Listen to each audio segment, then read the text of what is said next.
ये लिखो।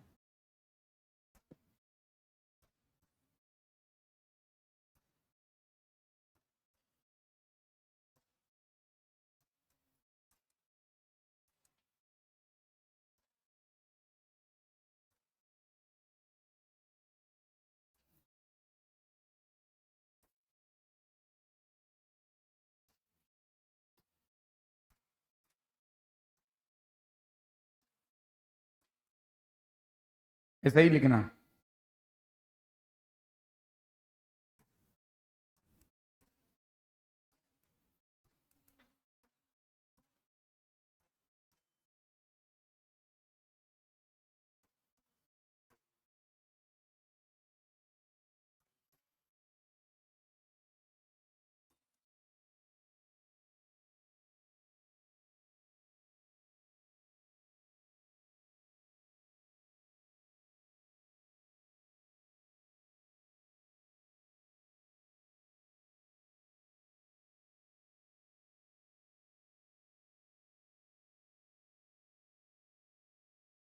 लिख बेटा।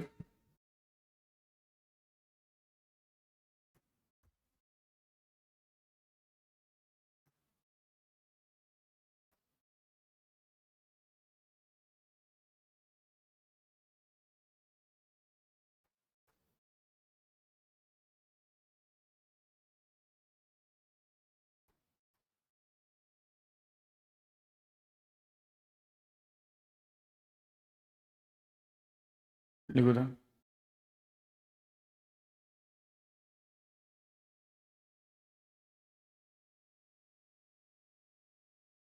ये these are the some common restriction endonuclease।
चलो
चलो लिखो तो जल्दी से।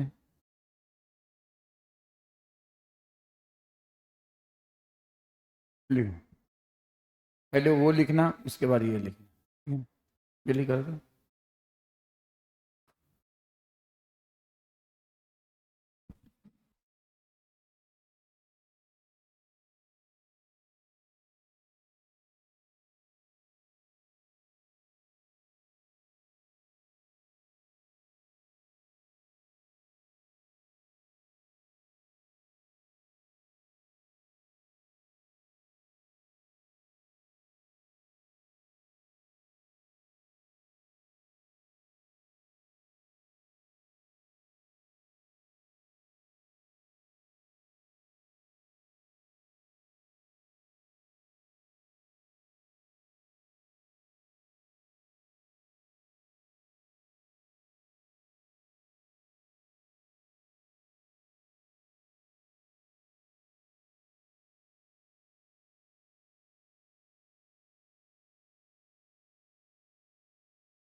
हो गया। देखो ये सब क्या है, तो these are the name of restriction endonucleases, these are the name of, आपको भी अजीब सा नाम है। हम लोगों ने तो इंजाइम का नाम क्या पढ़ा है, रेस्ट्रिक्शन इंडोन्यूक्लियस क्या है, इंजाइम है। और आप लोगों ने क्या पढ़ा है, इंजाइम का नेम। आपको लास्ट क्लास में हमने बताया था ना, restriction endonuclease, restriction modification system, बताया था कि नहीं बताया था। ठीक। तो ये सब क्या है, इंजाइम। और अजीब तरह का नाम है ना। अब देखो इसमें तुम इस इंजाइम का नाम देखो,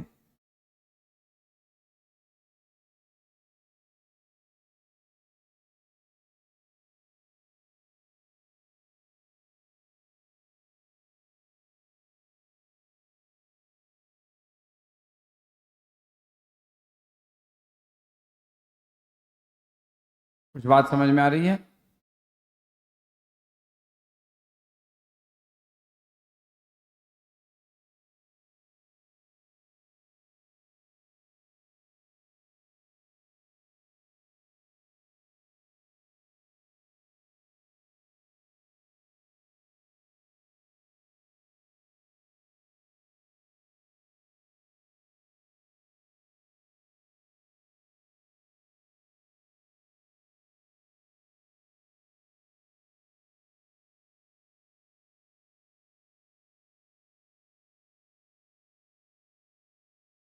देखो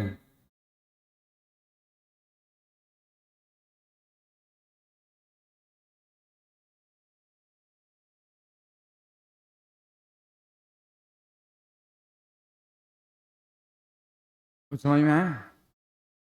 नेमिंग ऑफ रेस्ट्रिक्शन इंडोन्यूक्लियस, जिसमें फर्स्ट लेटर क्या रिप्रेजेंट करता है, species name. First letter, second and third letter, first letter genus name, first letter genus, and second and third letter species name. सब में देखो वही तो है। रेस्ट्रिक्शन इंडोन्यूक्लियस कहाँ से ऑब्टेन किया गया, बैक्टीरिया से। कहाँ से ऑब्टेन किया गया, और जिस बैक्टीरिया से ऑब्टेन किया गया उसका फर्स्ट लेटर जीनस नेम के तौर पे होगा, और सेकेंड और थर्ड लेटर स्पीसीज से।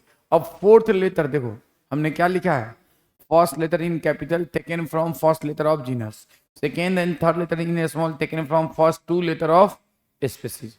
अब फोर्थ लेटर देखो, इसमें फोर्थ लेटर है, यहाँ पे फोर्थ लेटर है, यहाँ पे फोर्थ लेटर है, यहाँ पे फोर्थ लेटर है, यहाँ फोर्थ लेटर नहीं है, यहाँ फोर्थ लेटर नहीं है, यहाँ फोर्थ लेटर नहीं है, फोर्थ लेटर नहीं है, फोर्थ लेटर है, यहाँ फोर्थ लेटर है, और यहाँ फोर्थ लेटर नहीं है। तो फोर्थ लेटर में if present it denote strain, क्या मतलब होता है बताएंगे।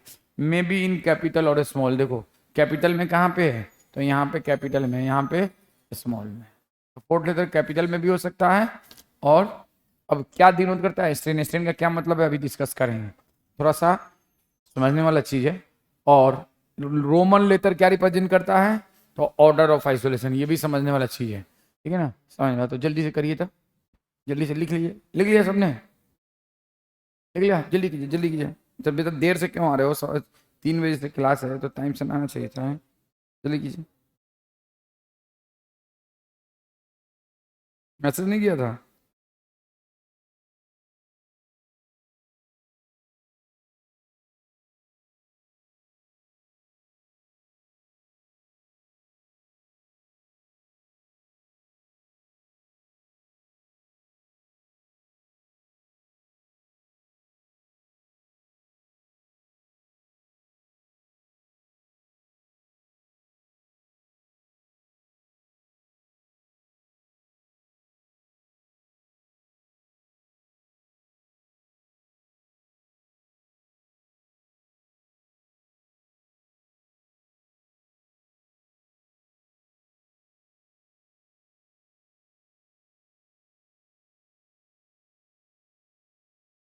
देखो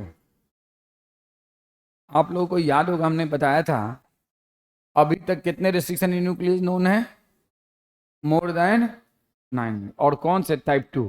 और कितने स्ट्रेन से बैक्टीरिया के ऑब्टेन किए गए हैं, तो मोर देन 230 स्ट्रेन।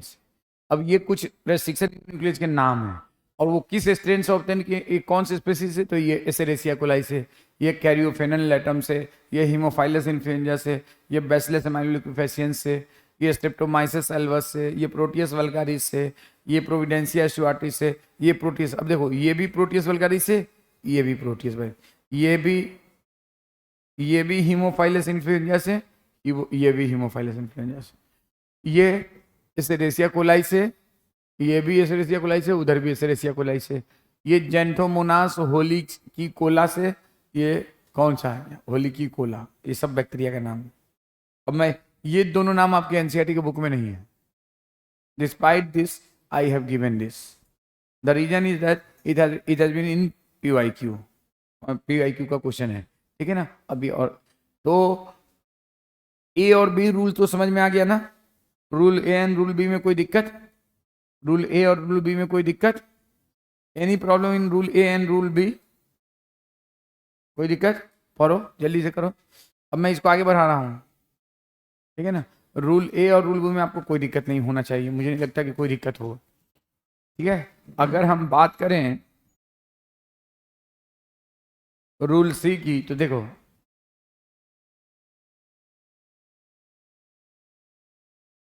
ये है एसेरिसिया कोलाई,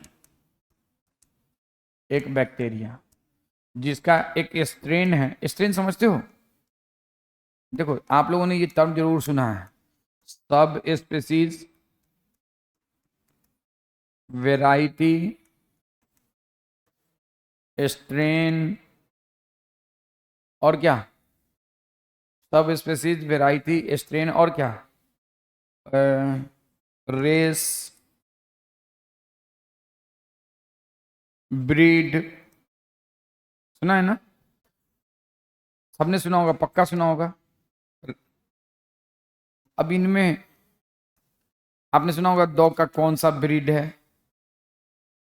ह्यूमन का कौन सा रेस है, ब्रीड दो बार लिखा गया है, और ना को क्या होता है, स्ट्रेन, स्ट्रेन लिखा ही नहीं, स्ट्रेन, बैक्टीरिया का कौन सा स्ट्रेन है, प्लांट की कौन सी वेराइटी है, किसी जानवर का कौन सा सब स्पीसीज है, ये सब सुना है कि नहीं, व्हाट इज दिस। तो यहाँ पे आपको इन सबको समझने से इंपॉर्टेंट चीज है, मैं वो कभी वक्त आएगा तो हम बताएंगे, अभी आपको ये जानना है स्ट्रेन। जैसे आपको ह्यूमन के, होमोसेपियंस के 3 सब स्पीसीज थे ना, homo sapiens sapiens, homo sapiens neanderthalensis and homo sapiens fossilis, 3 सब स्पीसीज, वैसे ही एक पार्टिकुलर बैक्टीरिया के बहुत सारे स्ट्रेन होते हैं।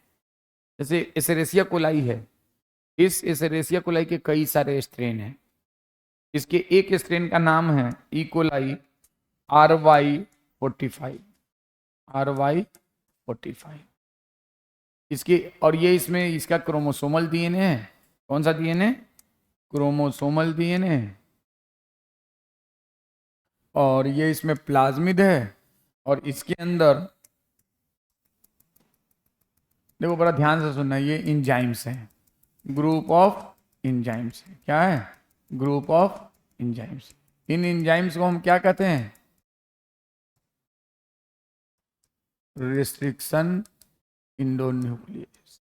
अब ये सुनो, रिस्ट्रिक्शन इंडोन्यूक्लियस, हाँ बताइए,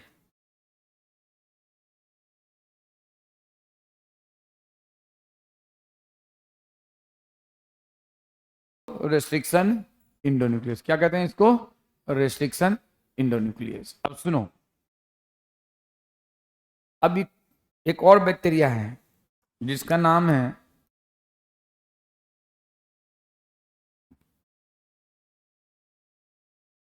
ये आपको मालूम है, हेमोफाइलस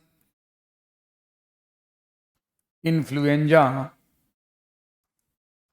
और इसके स्ट्रेन का नाम है RD strain, RD, you should draw this. अब देखो,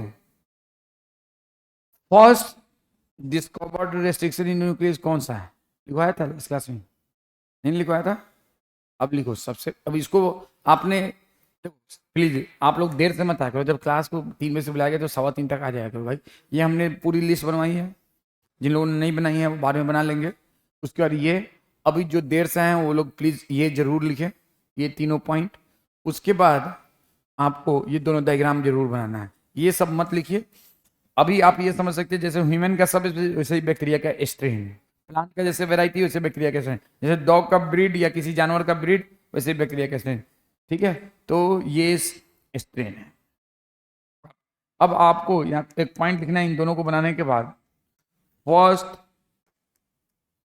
discovered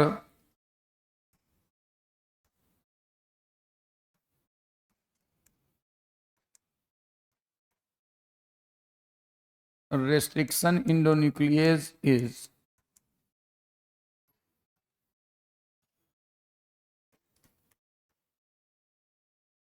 Hind2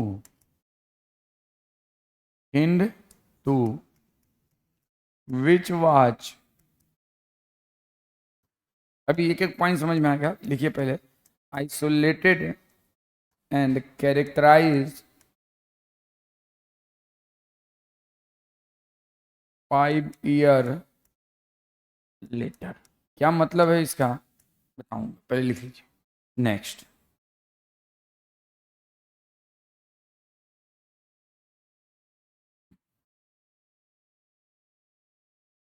first isolated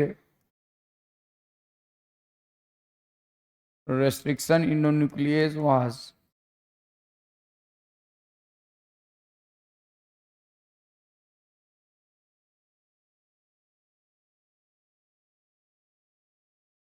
eco R1। चलिए दोनों पॉइंट लिखिए, इको R1 लिखो। पहले ये लिख लिया, ये तीनों पॉइंट हो गया।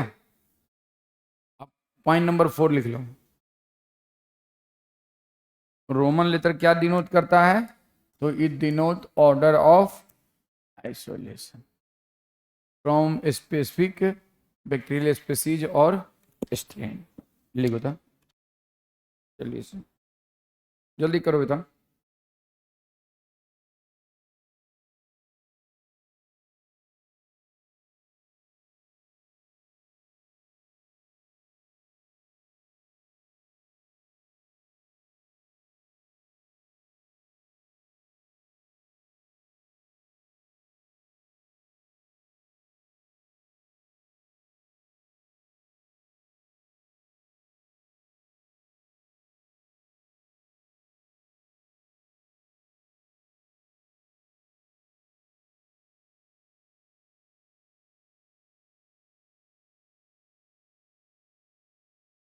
हो गया। देखो हमने क्या देखा कि, सुनो, रेस्ट्रिक्शन इंडोन्यूक्लियस किस में पाया जाता है, बैक्टीरिया में या यूकेरियोट्स में, तो बैक्टीरिया में।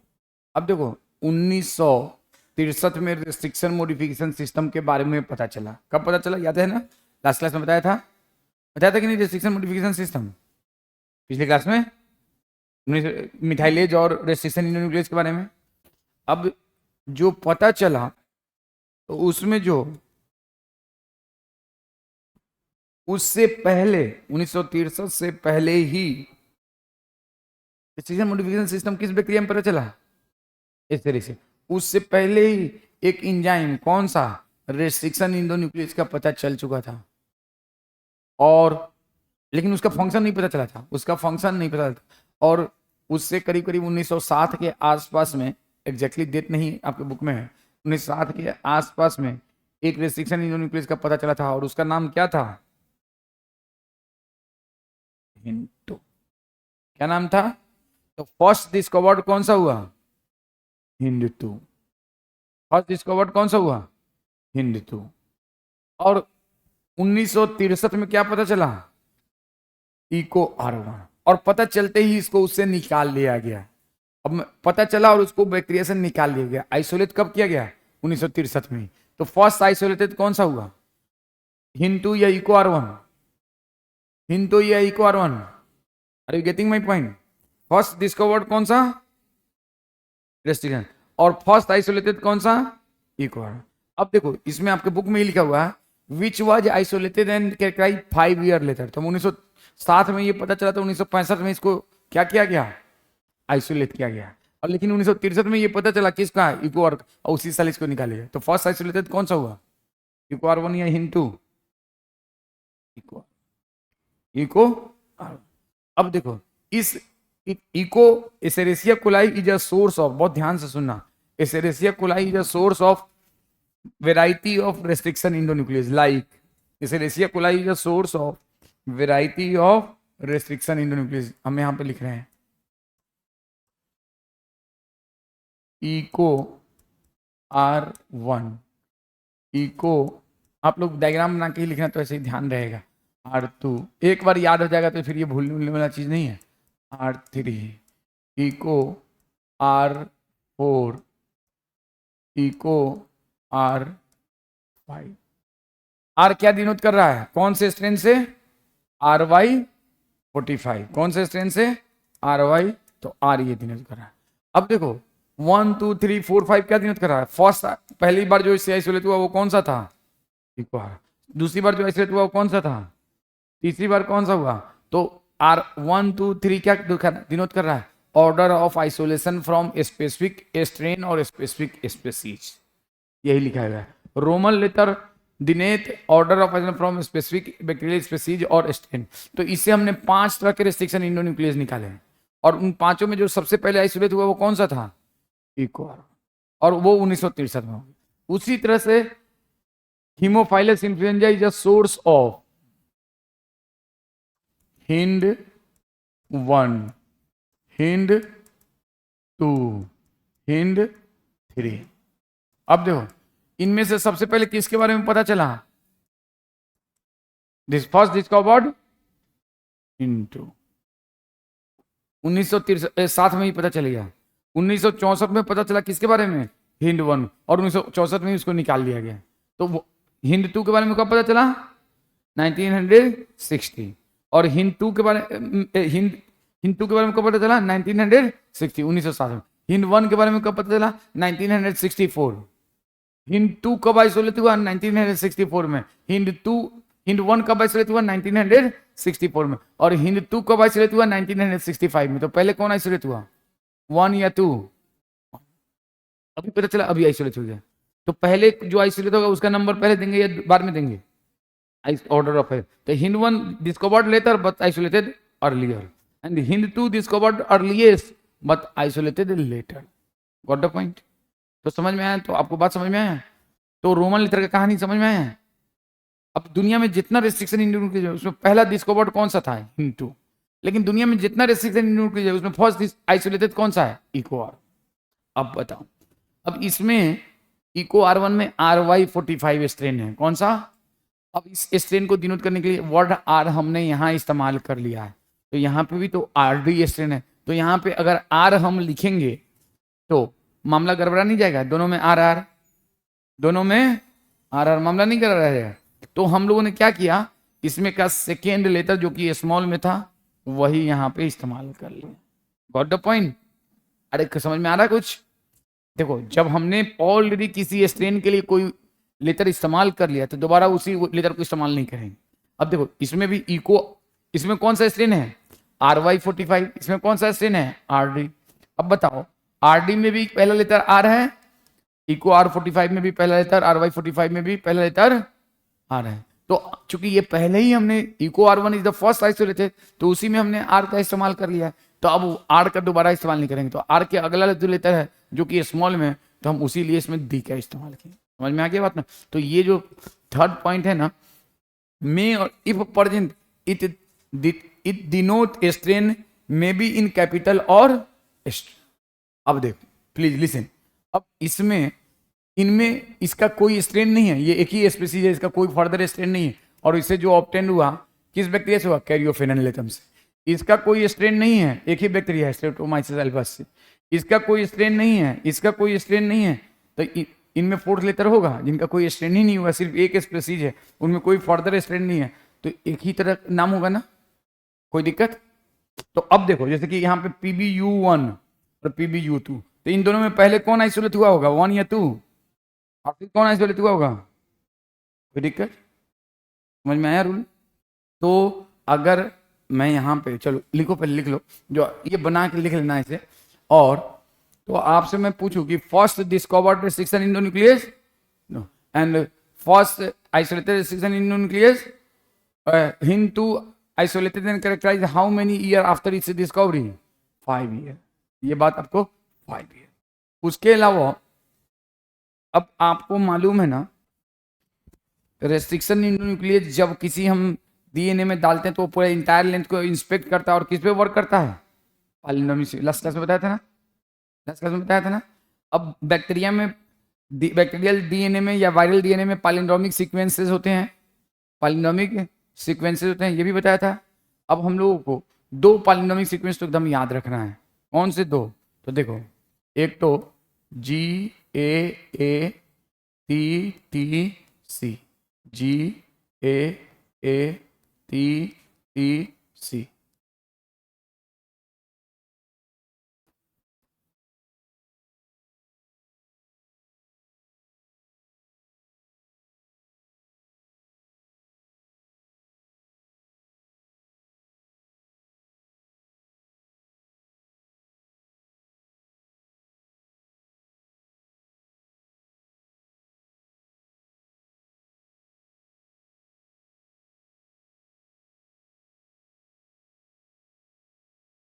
और इस पे कौन वर्क करता है?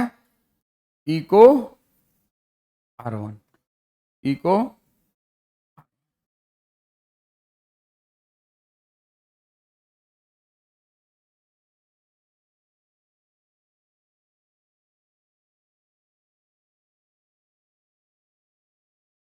और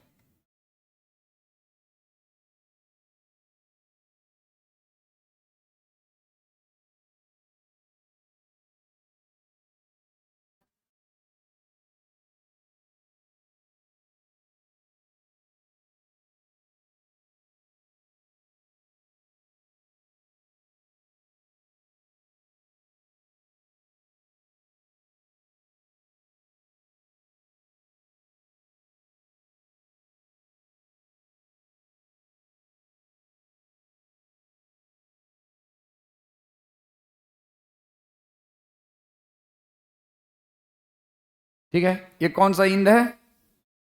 स्टिकी या स्टैगर्ड। अब एक और पॉलिनोमियल सीक्वेंस याद रखना है।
I think you should draw this diagram.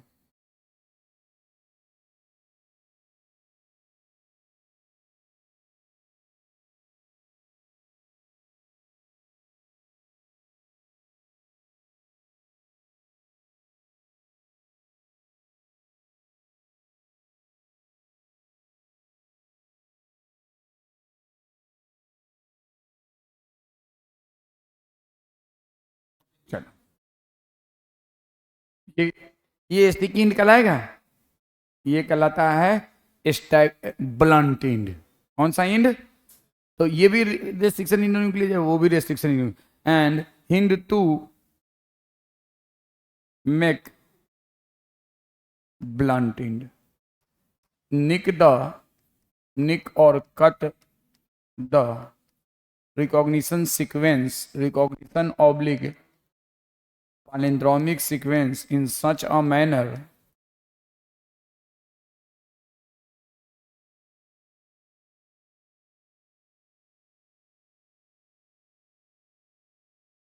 that it produce blunt end.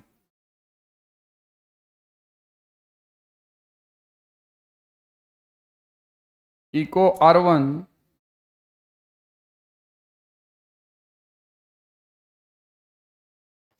cut the double strand DNA in such a manner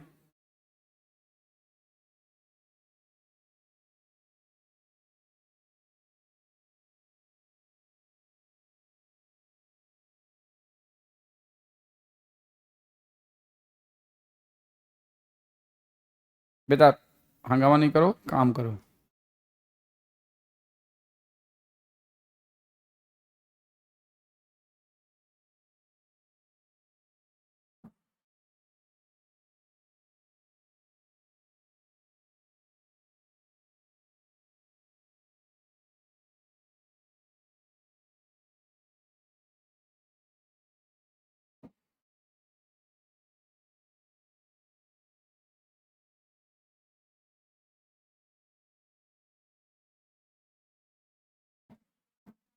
चलो करो तो इसको, डू दिस।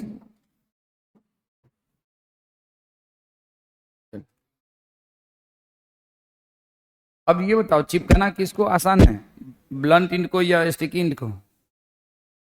बोलो। हम्म।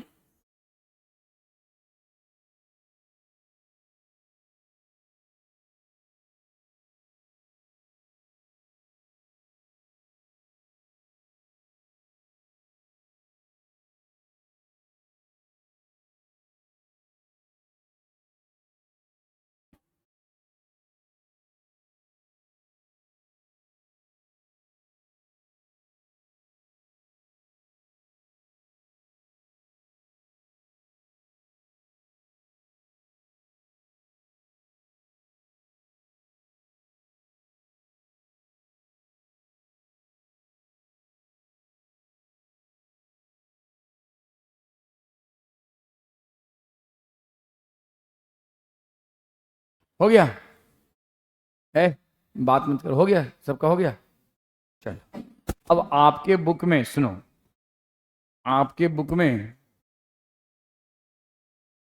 देखो, आपके बुक में सिर्फ ये वाला रिकॉग्निशन सीक्वेंस दिया है, कौन सा? लेकिन आपको ये दोनों याद रखना है, this is for Hind II and this is for Eco R1। अब देखो एक लाइन लिखना, इन रिकम्बिनेंट डीएनए टेक्नोलॉजी, ये दोनों किसका टाइप है? टाइप 2 है, ये टाइप 1 है, ये टाइप 3 है। तो वो तो हम लोग अब जो भी बात करेंगे किसकी बात करेंगे? टाइप 2। तो ये दोनों कौन सा है? टाइप 2। तो इन recombinant DNA technology, DNA technology only type 2, only those type 2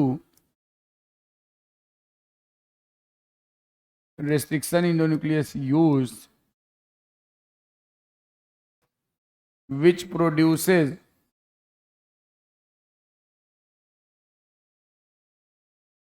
sticky और staggered और कोहेसिव इंड। तो ये बताओ इको R1 इस्तेमाल होगा कि नहीं होगा? होगा। हिंटू इस्तेमाल होगा? नहीं, हिंटू इस्तेमाल नहीं होगा। क्यों नहीं होगा? क्यों नहीं होगा? क्योंकि वो कौन सा इंड पैदा करता है? Blunt end. कौन सा इंड पैदा करता है? Blunt end. अब चलो लिखो जल्दी से।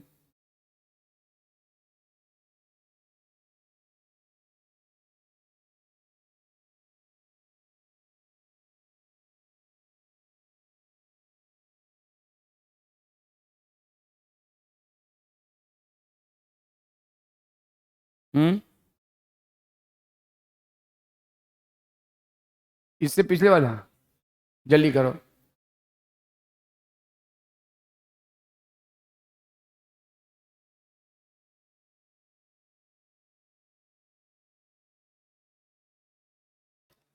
हो गया? ये तो हो गया ना? देर से आ रहे हो, नो नो कर रहे हो, जल्दी जल्दी करो। कैसे तुम लोग, क्या समझ में आएगा? जो अभी आया है उनको कुछ भी नहीं समझ में आएगा, ठीक है ना? अब देखो आगे तो बहुत अच्छी बात है, तुम्हारी पार्टी तो बुरी तरह से हार गई रे। अच्छा नहीं, तुम्हारी पार्टी तो जीत गई ना। हाँ जीत गई। हाँ हाँ,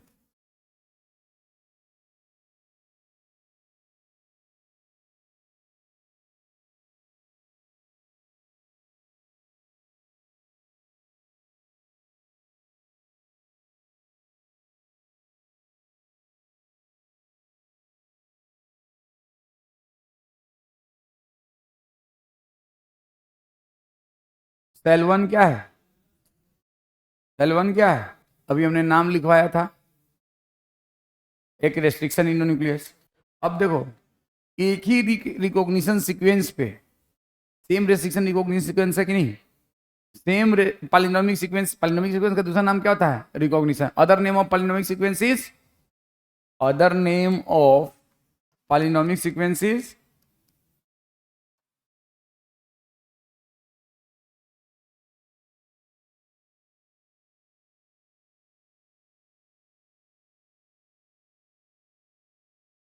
रिकॉग्निशन सीक्वेंस।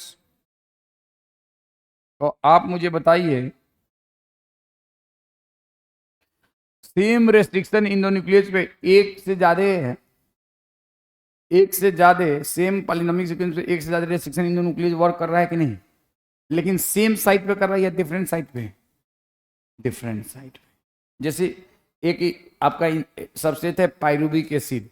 पायरुविक एसिड पे जब मसल सेल का एंजाइम वर्क करता है तो लैक्टिक एसिड बनता है। पायरुविक एसिड पे जब ईस्ट का एंजाइम वर्क करता है तो इथेनॉल एंड कार्बन डाइऑक्साइड बनता है। याद है ना?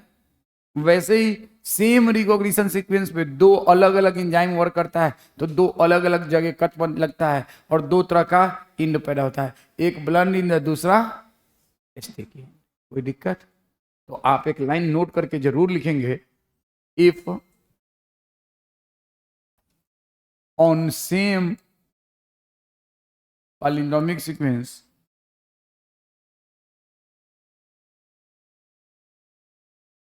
more than one restriction endonuclease can work, but at different site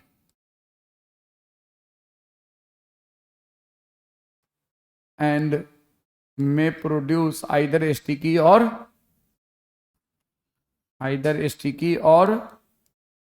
blunt end, sticky और ब्लंट एंड। जैसे इस केस में सेल वन स्टिकी एंड और हिंट टू। कोई दिक्कत? तो ये बिना एग्जाम्पल के समझाना बड़ा मुश्किल काम है। स्टिकी और ब्लंट एंड, प्लीज लिसन।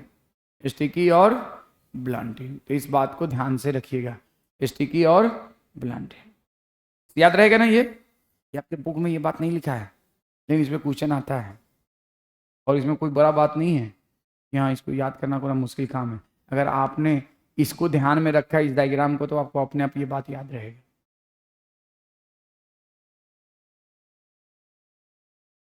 अब मैं कहूँ each enzyme have a specific substrate, each enzyme have, तो आपको कोई दिक्कत नहीं आएगी क्योंकि अपने इंजाइम में पढ़ रखा है। वैसे ही हम कहें ईच रेस्ट्रिक्शन इंडोन्यूक्लियस है स्पेसिफिक पालिंड्रोमिक और रिकॉग्निशन सीक्वेंस, तो कोई दिक्कत?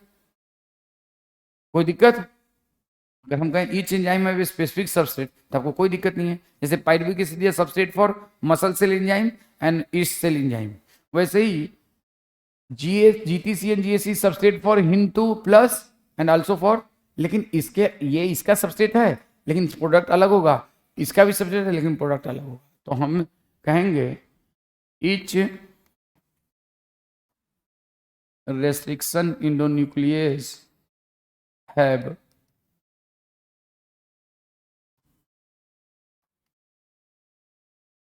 a specific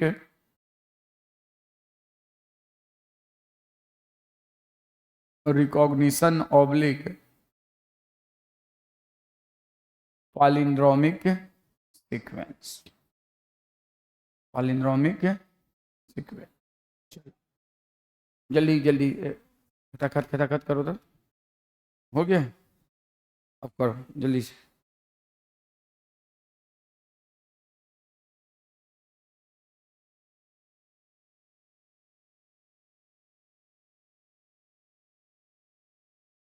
ये मैं हटा दूँ, आगे करूँ? ओके ना? ये हो गया होगा। अब मैं यहाँ पे लिख रहा हूँ, अब इसमें क्यों लिख रहा हूँ आपको सब याद नहीं रखना है। Palindromic sequence,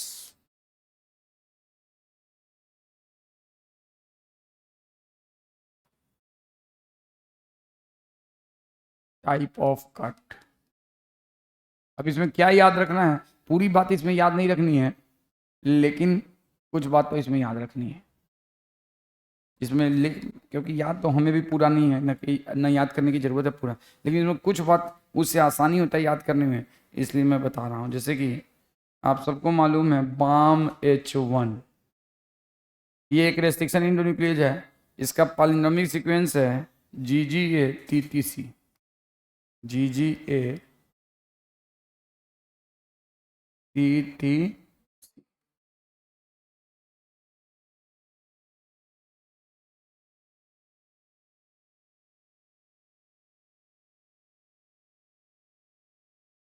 GGA-TCC, TCC, GGA-TCC। अब सुनो, इसमें ये कहाँ पे वर्क करता है, तो बिटवीन G एंड A। अब देखो, ये इसमें ये याद करने का नहीं है कि ये इसका रिकॉग्निशन सीक्वेंस क्या है, बस ये समझने के लिए आपको याद करना है ये कौन सा इंक देगा,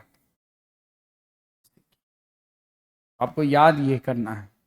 आप रिकॉग्निशन सीक्वेंस लिख लीजिए बस। तो BAM-H1 कौन सा इंड देगा, स्टिकी या ब्लंट इंड? स्टिकी। अब देखो दूसरा, इको R1 का तो लिखने की जरूरत नहीं है, ऑलरेडी लिखा हुआ है, मैं इसका कुछ नहीं लिख रहा हूँ, खुद से लिख लेना। याद है ना, GGA-TTC और स्टिकी इंड, इसका इको R1 का खुद से कीजिएगा, डू बाई योर सेल्फ, लिखवा चुके हैं। अब इसके बाद हिंड 3, हिंड 2 का तो हमने लिखवा रखा है, और हिंड 3 का आपको याद रखना हो, हिंड 3 का आपको याद रखना, हिंड 3 का GGCC नहीं, आग CT3, आग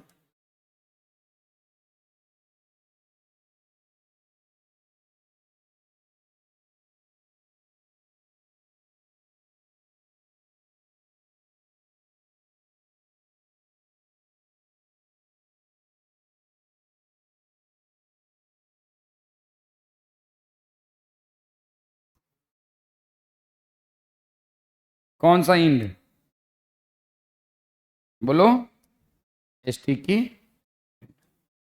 अभी तक सिर्फ स्टिकी चल रहा है। ये हिंट इको R1 का हमने छोड़ दिया है। अब आ जाओ पॉइंट नंबर 4 में, अगर हम कहें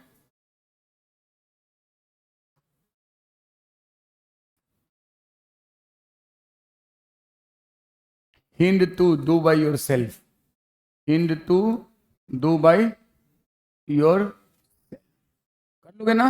GTC GAC, चलो चलो कर देते हैं, GTC GT,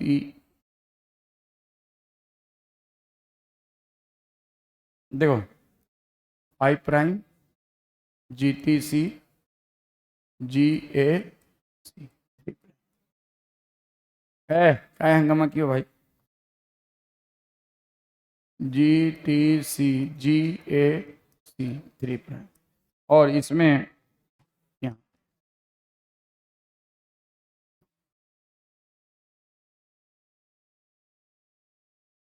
कौन सा इंड होगा भाई? ब्लंट या स्टिकी इंड? और अगर हम इसी के नीचे लिखें सेल 1, तो सेल 1 में भी same restriction, GTC GAC 3',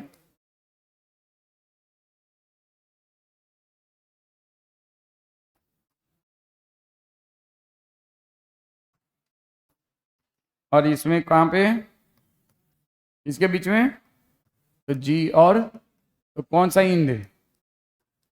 sticky. कौन सा इंड? स्टिकी। तो आपको जो याद रखना है कि कौन स्टिकी इंड, कुछ के सारे के नहीं है, कुछ के याद रखना है। सेल 1, उसके अलावा इको R2 का नहीं पूछा जाता, इको R5 का पूछा जाता है। देखो, जिनकी स्टिकी इंड करता है या blunt end.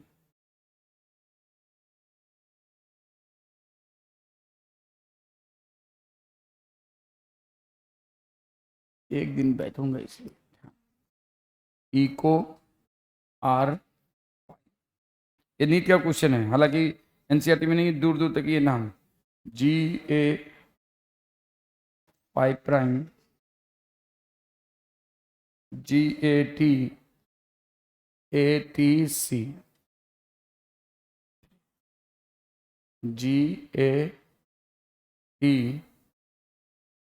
GATATC।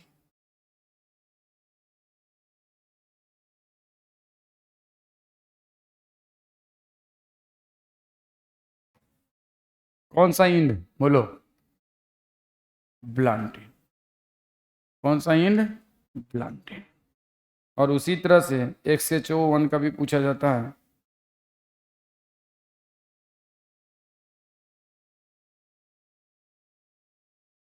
XHO1, SOHO1, हम लोग पढ़ते हैं SOHO1, XHO। हालांकि पूछा गया है ये भी कि स्टिकी, ये नहीं पूछा जाता, रिकॉग्निशन सीक्वेंस नहीं पूछा जाता है।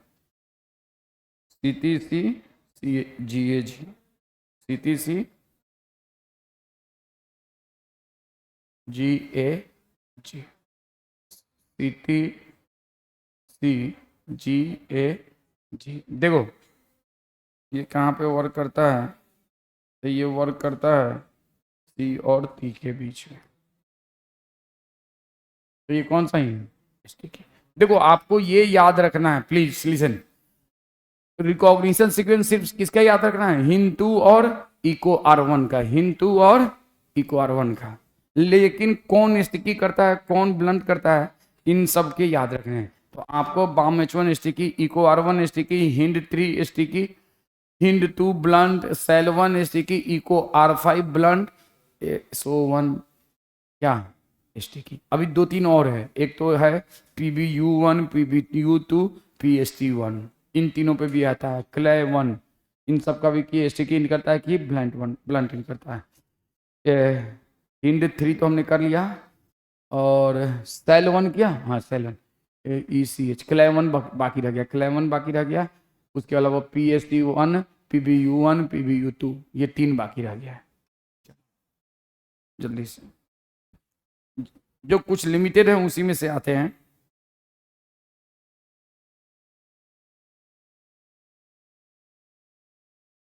तो आइए अब बात करते हैं PST1 की। किसकी बात करते हैं?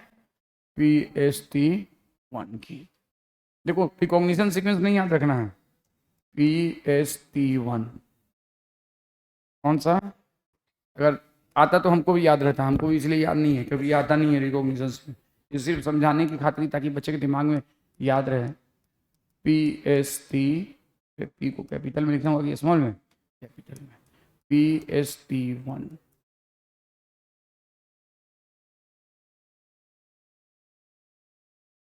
CTG, CAG, CTG, CAG, CTG, CAG।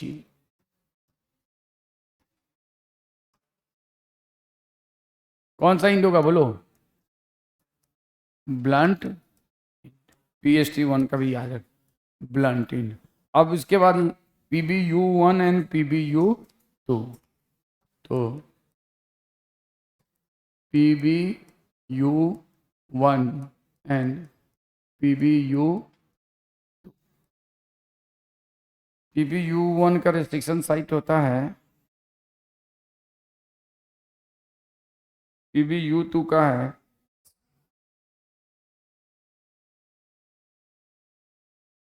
CAG, CTG, CAG, CTG, CAG, CTG।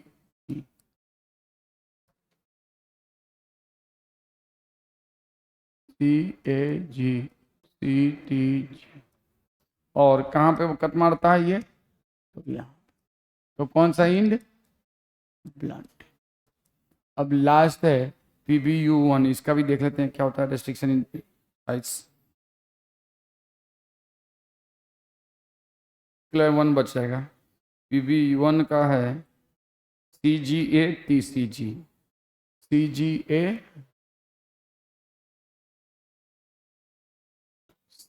CGA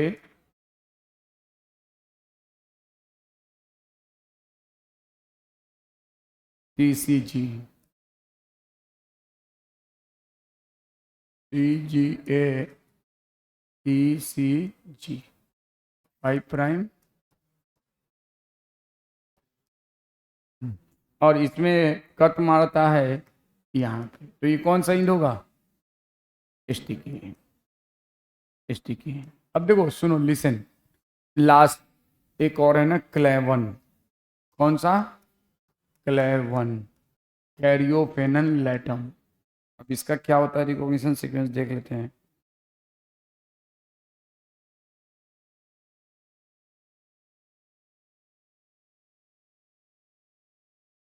ATCGAT, ATCGAT,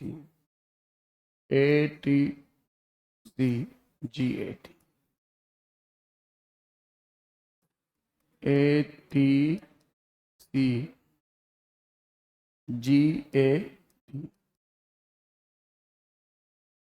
ATCGAT। अब देखो इसमें कहाँ पे कट मारता है, यहाँ, तो कौन सा इंड होगा बोलो, ठीक है। प्लीज लिसन, देखिए आपको ये याद इसमें नहीं रखना कि किसका कौन स्टिकी, आपसे पूछा जाता है क्या, इन्हीं 10 में से कौन स्टिकी इंड कौन ब्लंट, इन्हीं 10 में से आता है कौन स्टिकी इंड कौन ब्लंट। आपको रिकॉग्निशन सीक्वेंस सिर्फ 2 याद रखना है, GAATTC किसके लिए, इको R1 के लिए। देखो प्लीज बात नहीं करो, इको R1 किसके लिए, इको R1 का क्या है, GAATTC, याद है, एक सीक्वेंस पे रहेगा। देखो याद करने का अगर मान लो तुम्हारा मन कभी करे ना, तो सिर्फ एक सीक्वेंस याद करना है, किससे, 5 प्राइम से 3 प्राइम डायरेक्शन में। जैसे आपने इको R1 का क्या याद किया, गा TTC, GAATTC और 5 to 3, तो उल्टा वाला अपने आप याद हो जाएगा कि नहीं हो जाएगा भाई, इको R1 का गा TTC होगा कि नहीं होगा, तो दूसरा वाला अपने आप याद हो जाएगा। उसी तरह से हिंद 2 का क्या याद रखना है, 5 से 3 में GTC GAC, 5 से 3 में GTC GAC। देखो एक मिनट, एक सेकंड रुक जाओ, ये हिंद 2 का है GTC GAC, तो दूसरा वाला अपने आप याद हो जाएगा।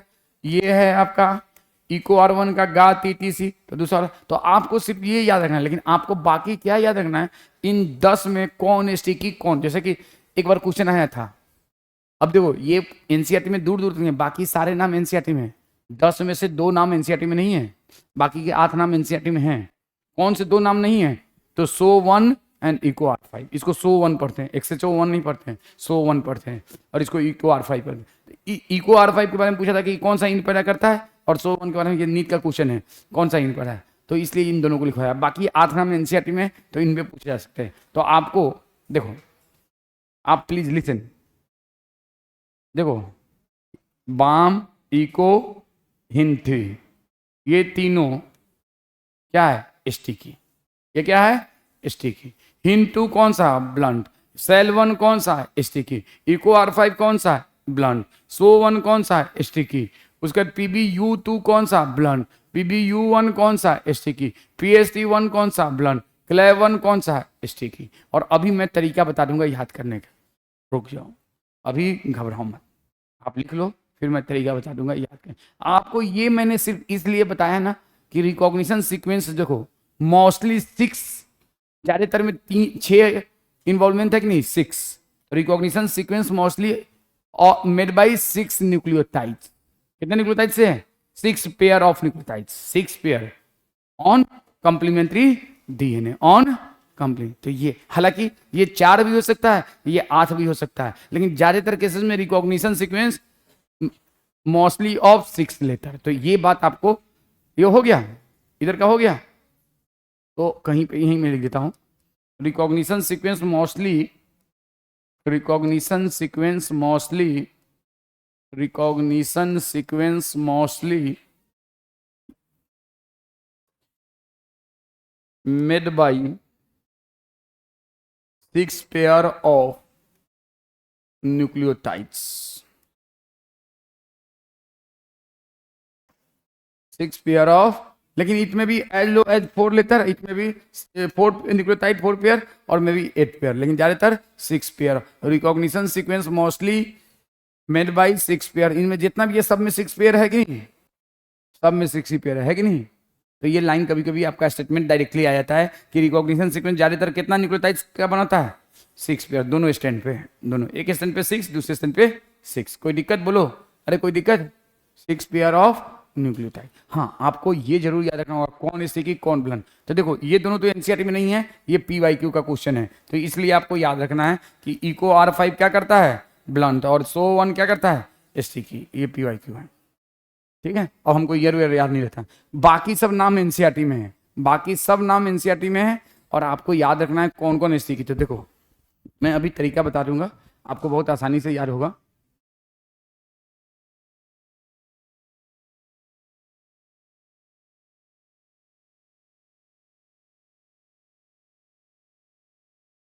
हो गया,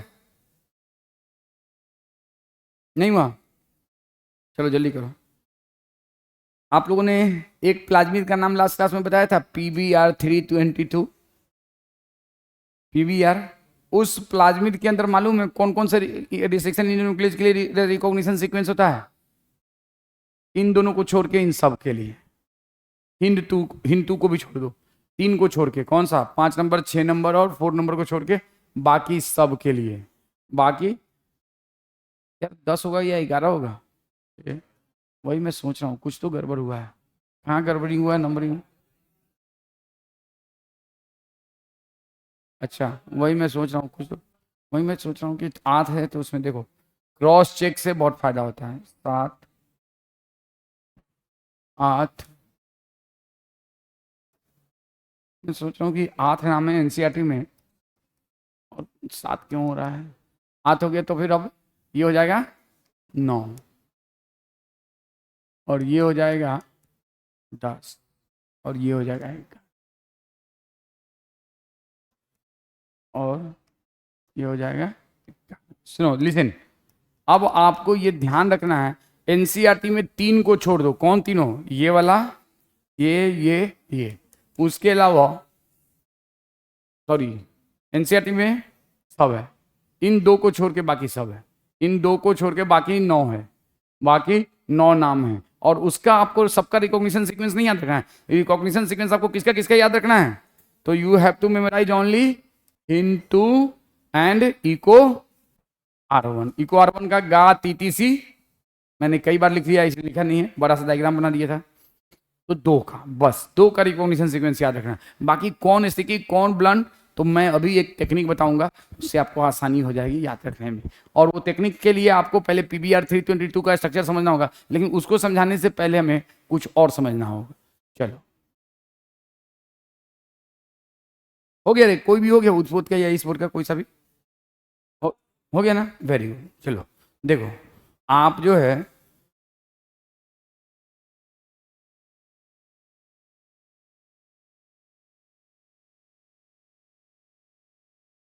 यार इवोल्यूशन, ये कौन सा चैप्टर है रे, 8 ना है, 9.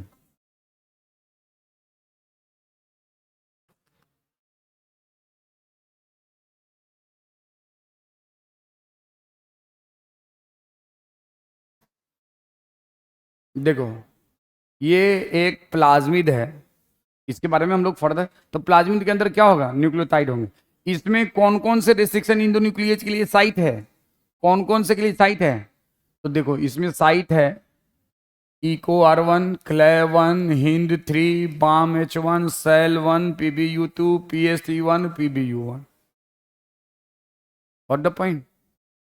अब जब हम लोग इसके स्ट्रक्चर को याद करेंगे ना, तो हम लोग याद कर लेंगे ऐसे. अभी तुम लोग बताओ, तुक्का मारो. ECH CLE1 के लिए क्या है, स्टिकी हिंद या ब्लंट हिंद, क्लेव 1 के लिए क्या है, आपके सामने लिखा हुआ है। क्लेव 1 के लिए कौन सा है, स्टिकी।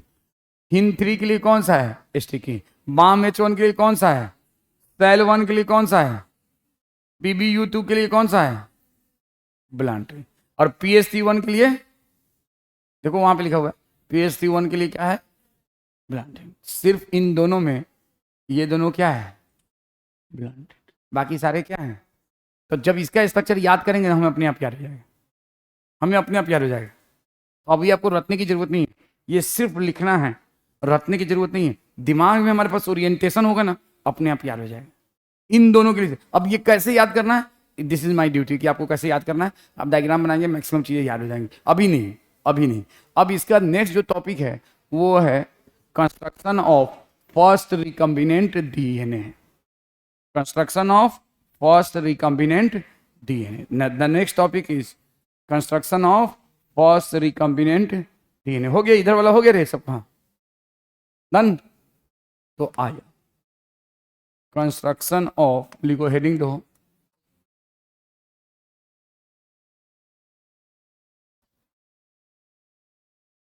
First recombinant DNA.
चलो एक को बनाते हैं हम पिंक कलर से।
प्लीज बात नहीं कीजिए unnecessary.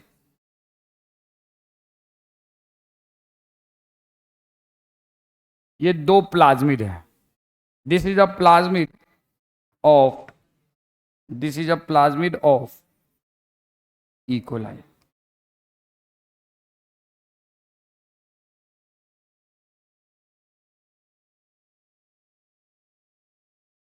This is a plasmid of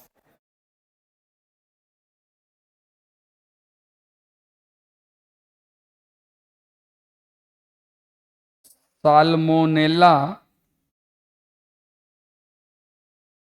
टाइफीम्यूरियम। यहाँ पे मान लेते हैं, यहाँ पे है गा टी टी सी, गा, रुक जाओ थोड़ा दूर दूर आसानी रहे। यहाँ पे मान लो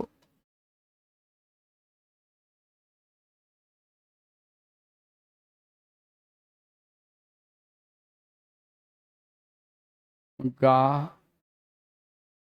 टी टी सी, गा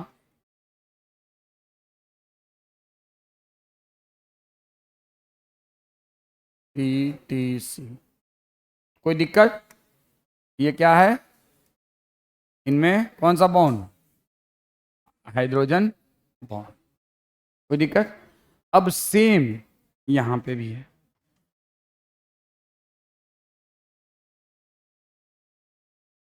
देखो बिना समझे इस टॉपिक को आप नहीं समझ सकते। मैंने कहा 12th में बहुत कम चैप्टर है लेकिन समझने वाला सारा टॉपिक।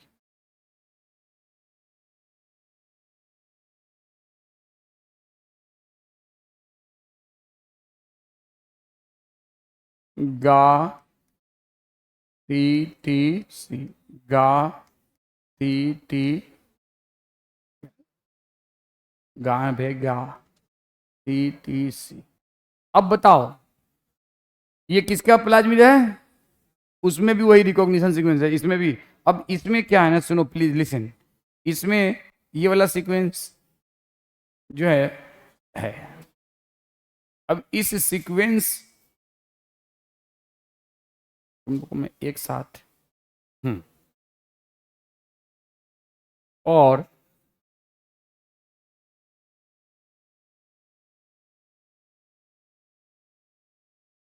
एक बार और यहां पे भी है ये सीक्वेंस। 1 2 गा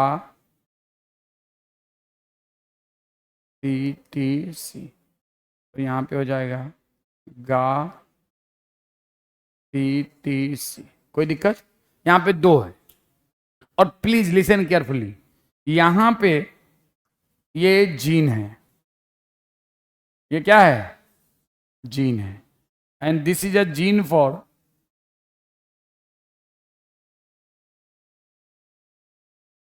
एंटीबायोटिक रेजिस्टेंस। कौन सा रेजिस्टेंस? एंड अब ये बताओ इको R1, अगर हम इसको इको R1 एंजाइम इसमें डालेंगे तो क्या करेगा? इको R1 इसको यहां से काट देगा कि नहीं? यहां से काट देगा कि नहीं? काट देगा कि नहीं? काट देगा कि नहीं रे? और इसको यहां से काट देगा, इसमें यहां से इसको काट देगा, और इसमें इसको यहां से यहां काट देगा। काट देगा कि नहीं काट देगा? मेरी बात समझो, कोई दिक्कत? अब इसको काट दिया तो ये बताइए ये वाला एरिया, प्लीज लिसन केयरफुली, ये वाला एरिया यहां से हट जाएगा कि नहीं? नहीं हट जाएगा? ये वाला एरिया नहीं हट जाएगा? हट जाएगा कि नहीं? ये वाला एरिया यहां से हट जाएगा कि नहीं? बोलो, कट के ये अलग हो गया कि नहीं? हट गया ये। See here with very careful eyes. देखो ये हट गया, ये हट गया, ये हट गया।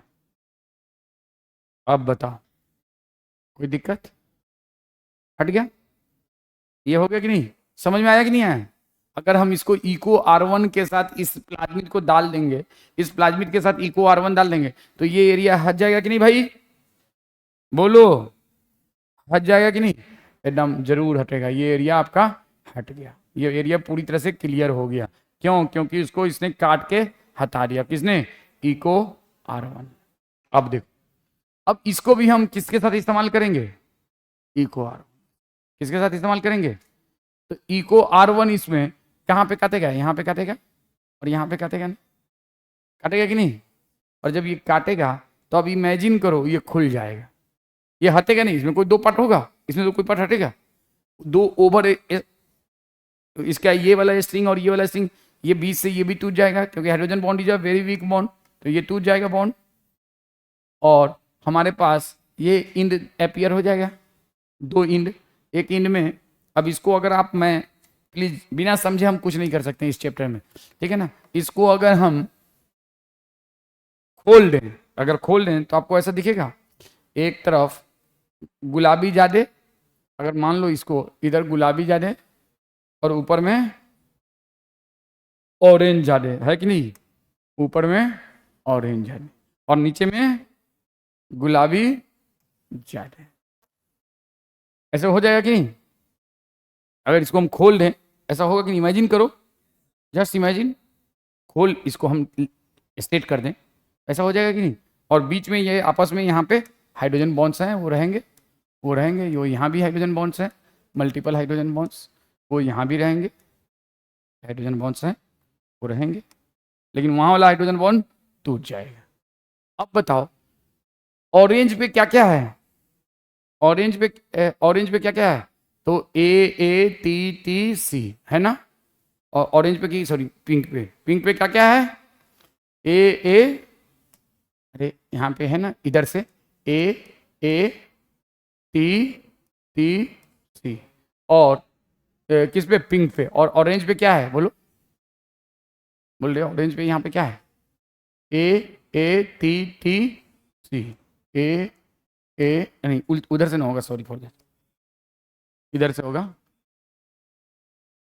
जी को हम नहीं लिख रहे हैं यार, हम सिर्फ यहाँ वाला लिख रहे हैं, AATTC, सी यहाँ पे लिख लो सी, और यहाँ पे लिख लो जी, चलो तुम्हारी मर्जी, कोई दिक्कत, ये कोई दिक्कत। और इधर में यहाँ पे क्या लिखेंगे, तो यहाँ पे जी और जी, सी, और सी के बाद टी, टी, ए, कोई दिक्कत। अब आप पढ़ो ये किसके कॉम्प्लीमेंट्री है, ये इसके, ये जी किसके साथ अटैच हो जाएगा, यहाँ पे ये ओए होए, इसको तो हटाना पड़ेगा ना, ये थोड़े, ये भी तो हटाना पड़ेगा ना, इसीलिए तो हमारे दिमाग में कन्फ्यूजन हो रहा था, ये भी तो हटाना पड़ेगा ना, ठीक है ना। अब बताओ ये ए किसके साथ अटैच हो जाएगा, इस पी के साथ हो जाएगा कि नहीं, ये वाला ए, अरे अरे ये ए इस टी के साथ अटैच हो जाएगा, ये ए इस टी के साथ अटैच हो जाएगा, ये टी इसी के ए के साथ हो जाएगा, और ये टी इसी के साथ हो जाएगा कि नहीं। उसी तरह से आप कहोगे ये वाला ए इस टी के साथ, ये वाला ए इस टी के साथ, ये वाला टी इस ए के साथ, और ये वाला टी इस ए के साथ चिपक जाएगा। अगर हम इसको अब इसको हमने क्या किया, इसको हम इसके साथ मिला दें, इन दोनों को एक बोतल में रखा और खूब ऐसे से सेक कर दिया, तो ये जाके अपने कॉम्प्लीमेंट्री इंड के साथ हाइड्रोजन बॉन्ड बना लेगा कि नहीं, बना लेगा कि नहीं, जस्ट थिंक, बना लेगा कि नहीं, बना लेगा कि नहीं। अब कॉम्प्लीमेंट्री बॉन्ड बना लिया, लेकिन यहाँ पे ये जो टूटा हुआ था, ये थोड़े यहाँ पे फॉस्फोडाइस्टर बॉन्ड बनाने के लिए हमें डीएनए लाइगेज की जरूरत पड़ेगी, या DNA polymerase. Are you getting my point, समझ में आ रहा है ना। तो इन दोनों को हमने क्या किया, एक बोतल लिया और उस बोतल में पानी में एक्वस मीडिया में खूब सेक कर लिया, तो ये इसमें जाके इसके अंदर में चिपक जाएगा और एक बड़ा सा प्लाज्मिड बन गया जिसमें ये वाला भी चीज आ गया। अब उसमें हम डीएनए लाइगेज डाल देंगे ना, तो इस इन पे और इस इन पे क्या हो जाएगा, फॉस्फोडाइस्टर बॉन्ड, इस इन पे और इस इन पे क्या हो जाएगा, फॉस्फो। तो अब रिकम्बिनेंट डीएनए बन गया कि नहीं, डीएनए में इस एग्जिस्टिंग डीएनए में नया डीएनए ऐड हो गया कि नहीं, हो गया कि नहीं हो गया। This is called as recombinant DNA, this is called as, समझ में आया रिकॉम्बिनेंट डीएनए क्या है, एक डीएनए है ऑलरेडी, ये डीएनए है प्लाज्मिड, और उसमें हमने एक नए डीएनए के फ्रेगमेंट को अटैच कर दिया, नए डीएनए के फ्रेगमेंट को अटैच कर दिया by use of restriction endonuclease plus DNA ligase. Restriction endonuclease से हमने काटा और डीएनए लाइगेज से जोड़ा। डीएनए लाइगेज क्रिएट विच बॉन्ड, हाइड्रोजन या फॉस्फोडाइस्टर बॉन्ड, फॉस्फोडाइस्टर। कोई दिक्कत। अब ये बताओ अगर मान लो इसमें हमने इको R1 इस्तेमाल किया और इसमें बाम H1 इस्तेमाल करेंगे, तो सेम तरह का स्टिकी पैदा होगा या डिफरेंट तरह का, तो क्या वो हम उसको हम रिकम्बिनेंट बना सकते हैं, नहीं करा सकते हैं। तो अगर हमें रिकम्बिनेंट डीएनए बनाना है ना, तो जिस इन जीन को हम काटना चाह रहे हैं उस जीन को हम उसी रेस्ट्रिक्शन इंडोन्यूक्लियस से कट करेंगे जिससे हम प्लाज्मिड को कट करेंगे, जिससे हम, ताकि सेम तरह का स्टिकी इंड पैदा हो, ताकि सेम तरह का स्टिकी और स्टैगर्ड इंड पैदा हो। समझ में आ रहा है बात। तो ये बात आपके बुक में लिखा हुआ है। तो सबसे पहले Herbert Boyer and Stanley Cohen ने, किसने, हर्बर्ट बोयर और स्टेनले कोहेन ने ये काम किया था 1972 में। और ये बात आपके बुक में क्या पूरा लिखा है कहानी के तौर पे, और मैं आपको बता देता हूं, यहां पे लिखा, देखो इसको समझने से पहले कुछ वर्ड समझो। इसमें लिखा है नेटिव डीएनए, ये बताओ, this is the native DNA of, this is the native plasmid of E. coli, this was the native plasmid of salmonella typhimurium. Native का मतलब जहां से ओरिजिनली ये निकाला गया। अब देखो हमारे पास 2 बैक्टीरिया है, please listen, how many bacteria we have? We have 2 bacteria, 1 bacteria is E coli, अब ये आप, और दूसरा है salmonella typhimurium. As you know it is antibiotic sensitive, antibiotic के प्रेजेंस में ये मर जाता है, याद है ना, ये बताया था शायद। और ये क्या है? Antibiotic resistance. क्या है बेटा? Antibiotic resistance. तो ये सेंसिटिव क्यों है? क्योंकि इसके प्लाज्मिड पे क्या नहीं है? एंटीबायोटिक रेजिस्टेंस जीन नहीं है, और इसके प्लाज्मिड पे क्या है? तो एंटीबायोटिक रेजिस्टेंस जीन है। अब स्टेनले कोहेन साहब को मालूम था तरीका इस प्लाज्मिड को भी बाहर निकालने का, इस प्लाज्मिड को, तो हम दोनों को बाहर निकाल सकते हैं, इसको भी निकाल सकते हैं और इसको भी निकाल सकते हैं।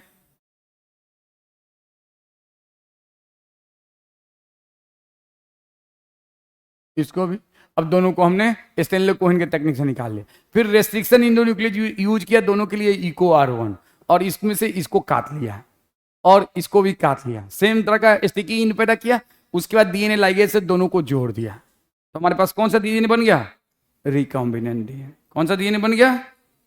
दिक्कत, उस रिकॉम्बिनेंट डीएनए को हमने इसमें से इसको काट लिया। किसको काट लिया? आप चाहें तो इस डायग्राम को बना सकते हैं। इसको काट लिया, और काटने के बाद इसको भी हमने काट के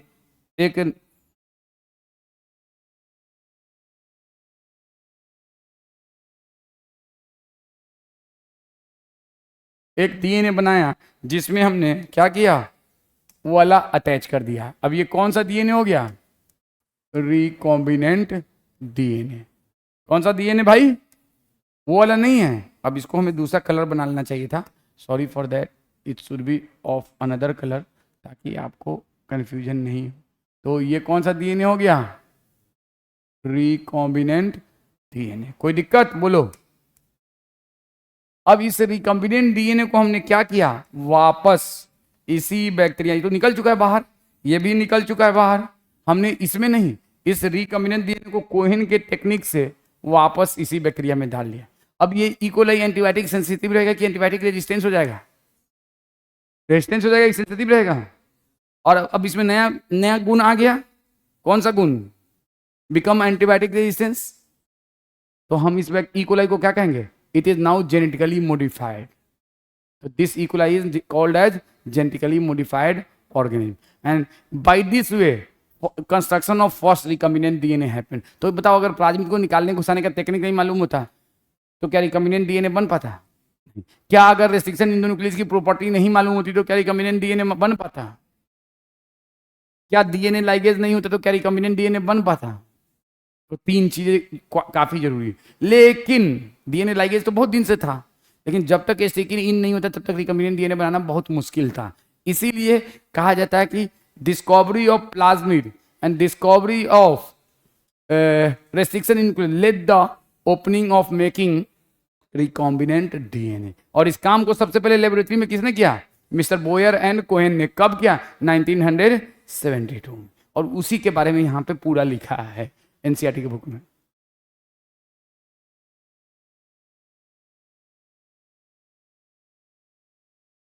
देखो क्या लिख रहा है? Let us focus on the first instance of construction of an artificial recombinant DNA.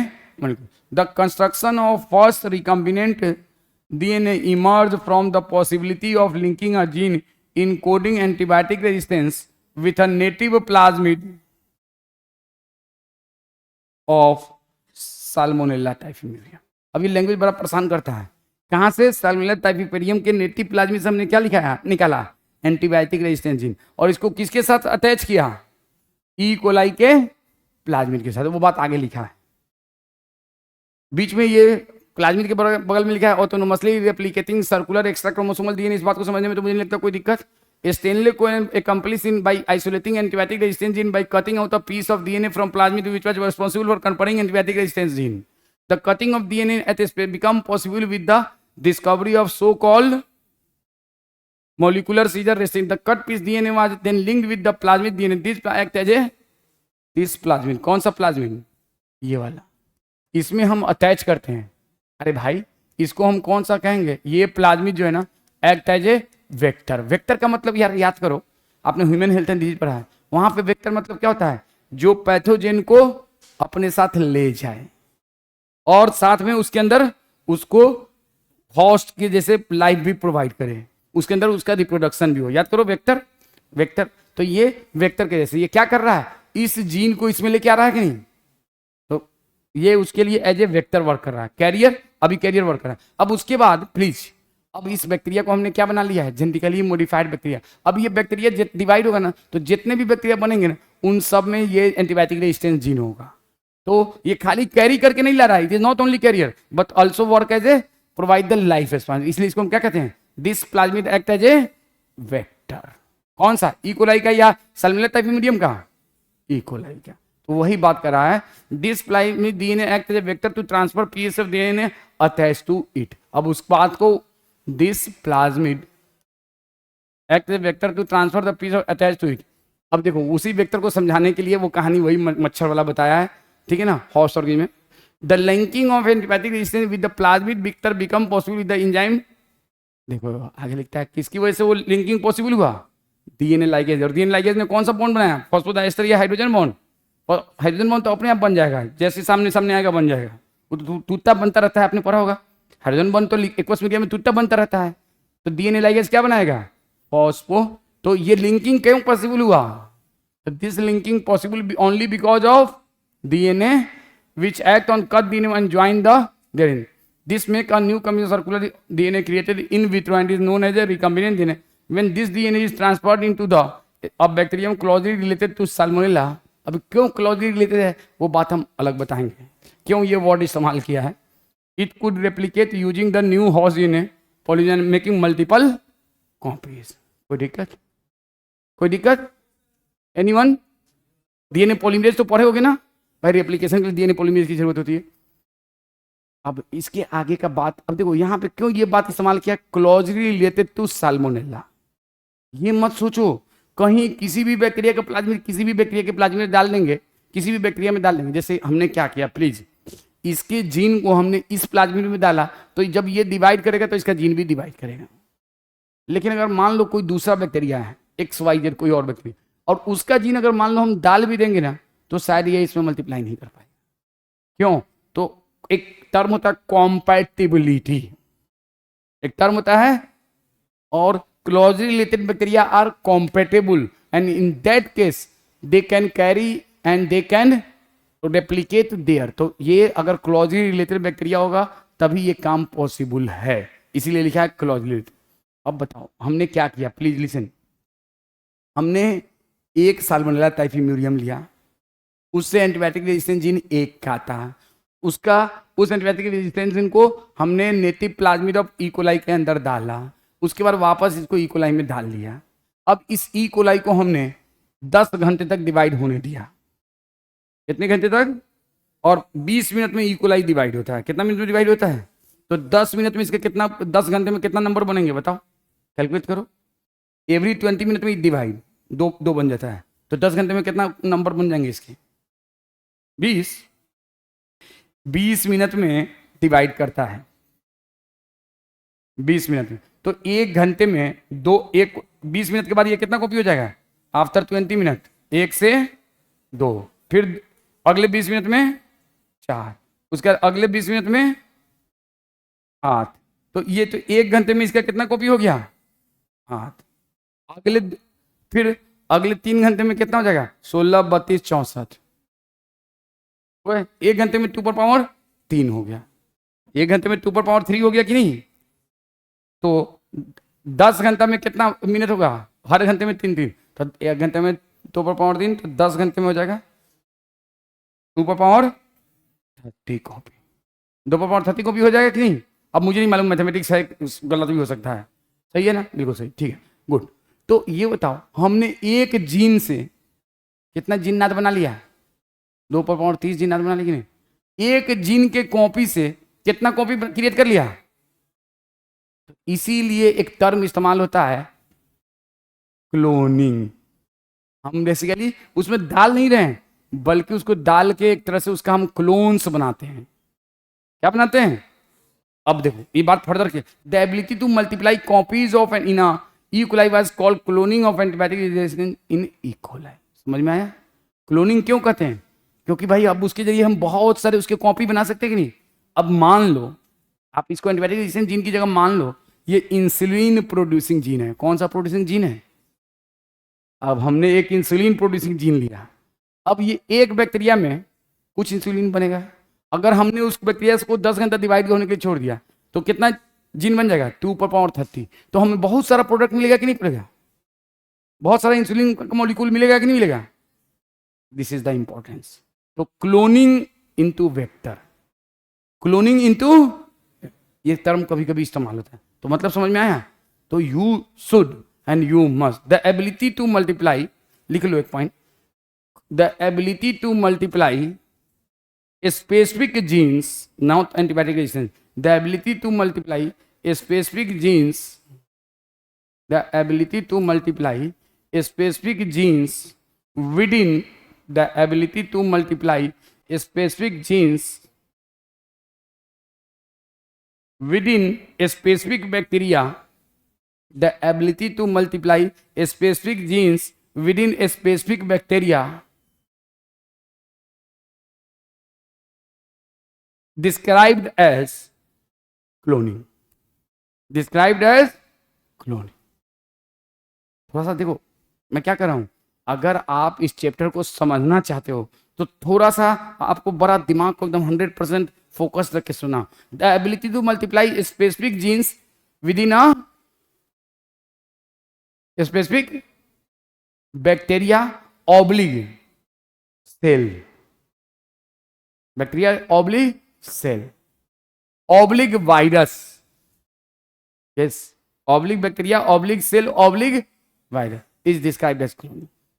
क्योंकि अभी बहुत कुछ है कहानी में ट्विस्ट, अभी तो कहानी की शुरुआत हुई है, अभी हमने असली कहानी शुरू नहीं किया है। अभी हमने सिर्फ इतना चीज समझा है भाई, थोड़ा सा डिस्कशन किया कि प्लाज्मिड क्या होता है, थोड़ा सा डिस्कशन किया है क्या क्या होता है, बोलो,